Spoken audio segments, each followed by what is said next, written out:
ರೈತರ ಮಾಲಿಗೆ tender system ಇಲ್ಲ. 500 ರೂಪಾಯಿ ಕೇಳೋದು, 1000 ಕೇಳೋದು, 2000 ಕೇಳೋದು, 3000 5,000 ರೂಪಾಯಿ ಮಾಲ 3000 ಕೇಳ್ತಾರೆ.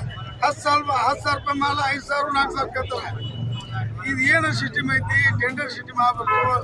ಯಾಕೆ ಯಾವ ಚೇರ್ಮನ್ ಕೇಳಾವಿಲ್ಲ, ಸೆಕ್ರೆಟರಿ ಕೇಳಾವಿಲ್ಲ, ಅಧ್ಯಕ್ಷ ಇಲ್ಲ, ಯಾವ ದಲಾಲರಿಲ್ಲ. ಅವ್ರು ಹೇಳಿದ್ದಾನೆ ರೈತರಿಗೆ ಯಾವ್ದು ಸಪೋರ್ಟ್ ಇಲ್ಲ. ಹೆಂಗೋ ತಹಸೀಲ್ದಾರ್ ಇಲ್ಲ.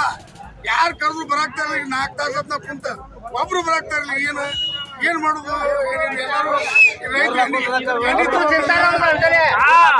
ರೈತರು ಏನಾದ್ರು ಎಣ್ಣೆ ತಗೋಗ ಇದು ಎಣ್ಣೆ ತಂದು ಕೊಡ್ರಿ ಅವ್ರು. ಈ ಸಿಸ್ಟಮ್ ಯಾವ ಮಾರ್ಕೆಟ್ನಾಗ ಈ ಸಿಸ್ಟಮ್ ಐತಿ?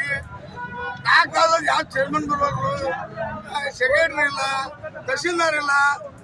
ಯಾರು ಕೇಳೋರು ಯಾರು ತಿಕ್ಕ ಇಲ್ಲ. ಹೆಂಗ ಏನಾರ ಅನಾಹುತ ಆಗಿದ್ ಬರೋರು ಅದೊಂದು ಬೇಕಲ್ಲ. ಮಾಧ್ಯಮದವ್ರು ಭಾಳ ಚಂದ ಅದನ್ನ ಅದೊಂದು ಬೇಕಲ್ಲ. ಮಾಹಿತಿ ತಗೊಂಡು ಸಲಹೆ ಕೊಡ್ಬೇಕು. ಏನ್ರಿ ಅವ್ರು ಕೇಳೋರ್ಲಿ ಇವತ್ತು ರೀ 500 ಕೇಳ್ತಾರ್ರಿ. 4 ಕೆಜಿ ಕೇಳ್ತಾರ ನೋಡ್ರಿ. ಬೇಕಾದ್ರೆ ಇವನು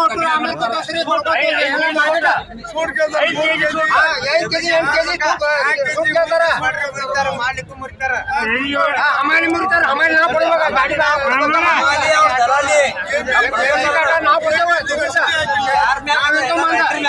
APMC ರಸೀದಿ ಹಾಕಿಲ್ಲ.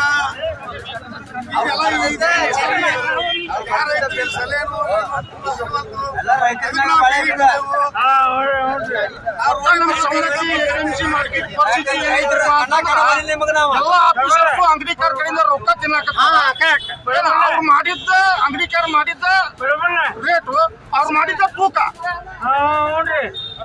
ಅಟ್ರಿಗೆ ಮಂತ್ಲಿ ಹಾಕಿವ್ರಿ. ನಾವು ತಹಸೀಲ್ದಾರ್ ಸೆಕ್ರೆಟರಿ ಇಲ್ಲೇ ಕುಂಡವ್ರು ನಾ ಕುಂದ್ರ ಬಿಡ. ರೈತರ ಮೇಲೆ ನುಕ್ಸಾನ ಆಗೈತೆ ನಮ್ದ. ಪಗಾರ ಐತೆ.